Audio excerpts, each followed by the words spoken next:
नमस्कार दोस्तों, स्वागत है आपका आज की हमारी हिंदी की क्लास में। तो हम लोग कर रहे थे अभ्यास प्रश्न, तैयारी कर रहे हैं हम HPSC PhD हिंदी एग्ज़ाम की, प्री एग्ज़ाम की। ठीक है, तो आज हमारी ये दूसरी क्लास है, तो शुरू कर लेते हैं आज की क्लास। आज की क्लास का हमारा सबसे पहला प्रश्न है, स्पीति रेगुलेशन कब पास हुआ। आपको पता ही कि 11वीं की आपको NCERT पढ़नी है, तो 11वीं कक्षा में जो पार्ट है स्पीति में वारिश कृष्णनाथ का लिखा हुआ, ठीक है, तो उसी में से ये प्रश्न है, स्पीति रेगुलेशन कब पास हुआ। तो इसकी डेट आपको पता होनी चाहिए 1873 में। ठीक है, हमारा दूसरा प्रश्न है, रजनी रचना किसकी है, ये भी आपको पता होना चाहिए, किसकी है, मनु भंडारी की है। तो इसकी विधा क्या है, तो इसकी विधा जो है पटकथा है, रजनी एक पटकथा है। तीसरा हमारा प्रश्न है, आत्मा का ताप का लेखक कौन है। तो आपको ध्यान होना चाहिए कि आत्मा का ताप जो रचना है वो सैयद हैदर रज़ा की है। नेक्स्ट प्रश्न है, यूकेलिप्टस की डाली कहानी संग्रह किसका है। तो ये कहानी संग्रह किसका है, ये कृष्ण चंद्र का है। किसका है, कृष्ण चंद्र का है। ठीक है, हमारा पांचवा प्रश्न है, इनमें से कौन सी कहानी कृष्ण चंद्र की नहीं है। इसका मतलब है कि यहाँ पर 3 कहानियाँ ऐसी हैं जो कृष्ण चंद्र द्वारा रचित हैं। ठीक है, और एक कहानी उनमें से कृष्णचंद्र की नहीं है, उसकी आपको पहचान करनी है। तो पहली कहानी है आईने के सामने, जो कि कृष्णचंद्र की है। महालक्ष्मी का पुल भी इन्हीं की कहानी है। यामुन का पेड़ भी इनकी कहानी है, लेकिन बड़े घर की बेटी इनकी कहानी नहीं है, वो मुंशी प्रेमचंद की कहानी है। इस चीज़ का भी आपको ध्यान रखना है। नेक्स्ट हमारा प्रश्न है, समाज का मेहनतकश और सुविधाहीन तबका उनकी कहानियों में जगह पाता है। तो किन की कहानियों में जगह पाता है, ये आपको बताना है। पहला ऑप्शन है कृष्णनाथ, ठीक है, दूसरा ऑप्शन है कृष्ण सोवती, तीसरा ऑप्शन है प्रेमचंद और चौथा ऑप्शन है शेखर जोशी। तो यहाँ पर जो सही आंसर हो जाएगा शेखर जोशी की कहानियों में। ठीक है, नेक्स्ट हमारा प्रश्न है, त्रिलोक सिंह, वंशीधर, मोहन और गोपाल सिंह किस कहानी के पात्र हैं। तो ये सारे पात्र गलता लोहा कहानी के हैं। ठीक है, नेक्स्ट हमारा प्रश्न है, सुमित्रा नंदन पंत की कौन सी कविता अरविंद के मानववाद से प्रभावित है। तो यहाँ पर जो सही आंसर हो जाएगा मानव तुम सबसे सुंदरतम। ठीक है, ये जो कविता है इनकी वो अरविंद के मानववाद से प्रभावित है। नेक्स्ट प्रश्न है, घर की याद कविता किसकी है। तो आपको पता होना चाहिए, ये कविता है भवानी प्रसाद मिश्र जी की। अगला हमारा प्रश्न है, चंपा काले काले अक्षर नहीं चिन्हती कविता किस कविता संग्रह में दी गई है।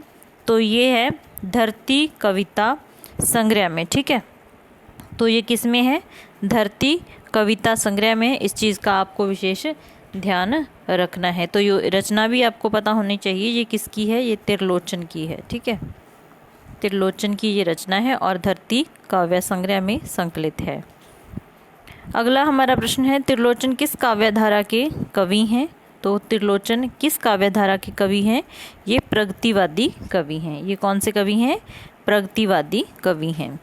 अगला हमारा प्रश्न है, दुष्यंत कुमार की गज़ल साए में धूप में वे मुतमईन हैं। तो में मुतमईन जो शब्द आया है, ये मुतमईन शब्द आया है, इसका अर्थ पूछा है, क्या है इसका अर्थ। तो आपको पता होना चाहिए, इसका जो अर्थ है आश्वस्त होना। ठीक है, आश्वस्त होना इसका सही आंसर हो जाएगा। नेक्स्ट हमारा प्रश्न है, बहर क्या है। तो इन्हीं की गज़ल के बारे में है, ये बहर शब्द का प्रयोग हुआ है। तो बहर का क्या मतलब है, तो बहर से मतलब है गज़ल के छंद। क्या है, गज़ल के छंद। अगला हमारा प्रश्न है, इनमें से कौन सा कवि रीतिबद्ध कवियों की श्रेणी में नहीं आता।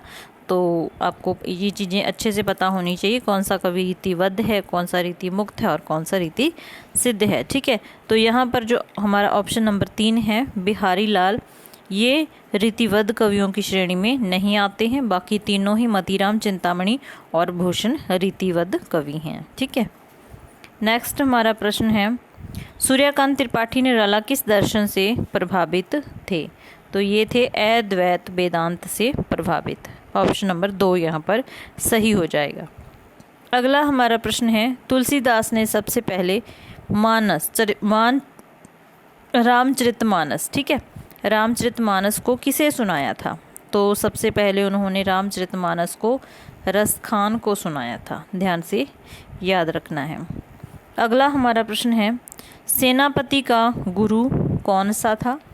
तो सेनापति के गुरु का नाम पूछा है, तो यहाँ पर हीरामणि दीक्षित उनके गुरु का नाम है, आपको याद रखना है। ठीक है।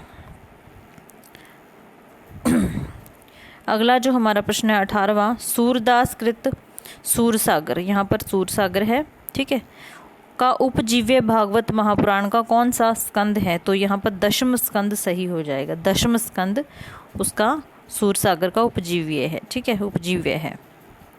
त्रिलोचन का मूल नाम हमेशा पूछ लिए जाते हैं, तो ध्यान रखने हैं जिस जिस कवि का लेखक का दिया हुआ है। ठीक है, तो यहाँ पर जो त्रिलोचन का मूल नाम है वो क्या हो जाएगा? Vasudev Singh, option number 3। अवतार सिंह संधू किसका मूल नाम है? कमेंट में आपको बताना है। ठीक है। लौह कथा का लेखक कौन है? प्रश्न हमारा 20वां है, जिसका आंसर आपको बताना है। लौह कथा का लेखक कौन है? तो यहाँ पर पाश सही हो जाएगा, और अवतार सिंह संधू भी पाश का ही मूल नाम है। 21वां प्रश्न कहता है, सरकार के कामकाज पर नज़र रखना और किसी भी गड़बड़ी को जनता के सामने लाना किस पत्रकारिता के अंतर्गत आता है? तो ये बताना है। अभिव्यक्ति और माध्यम से ये मैंने 5 प्रश्न लिए हैं, ये भी मोस्ट इम्पोर्टेंट है, यहाँ से प्रश्न बनते हैं। तो ये कौन सी श्रेणी में आता है? ठीक है, ये आपको बताना है। तो इसका जो सही आंसर हो जाएगा वॉच डॉग, जो सरकार की नीतियों पर निगाह रखता है, वो कौन सी पत्रकारिता कहलाती है? Watch dog. यह किसने कहा है कि पत्रकारिता शीघ्रता में लिखा जाने वाला साहित्य है? तो ये कहने वाले हैं मैथ्यू आर्नल्ड। ठीक है। अगला जो हमारा प्रश्न है, जनसंचार का गठन कहलाता है, तो क्या कहलाता है? ध्यान से इस चीज़ को याद रखना है, पंचमेल। क्या कहलाता है? पंचमेल। प्राप्त संदेश में निहित अर्थ को समझने की कोशिश क्या कहलाती है? तो यहाँ पर डिकोडिंग आ जाएगा, डिकोडिंग। ठीक है, ऑप्शन नंबर 1। नेक्स्ट हमारा प्रश्न है, किस संचार शास्त्री के अनुसार संचार अनुभवों की साझेदारी है? ठीक है, साझेदारी है। 25वां प्रश्न है, तो ये कहना है बिल्बर श्रैम का। मोस्ट इम्पोर्टेंट है, इसको आप इम्पोर्टेंट प्रश्नों की श्रेणी में रख सकते हैं। तो ये थे हमारे आज के प्रश्न। अगर आपको अच्छे लगे तो लाइक ज़रूर कर दिया करो, और चैनल पर पहली बार आए हो तो सब्सक्राइब कर लो।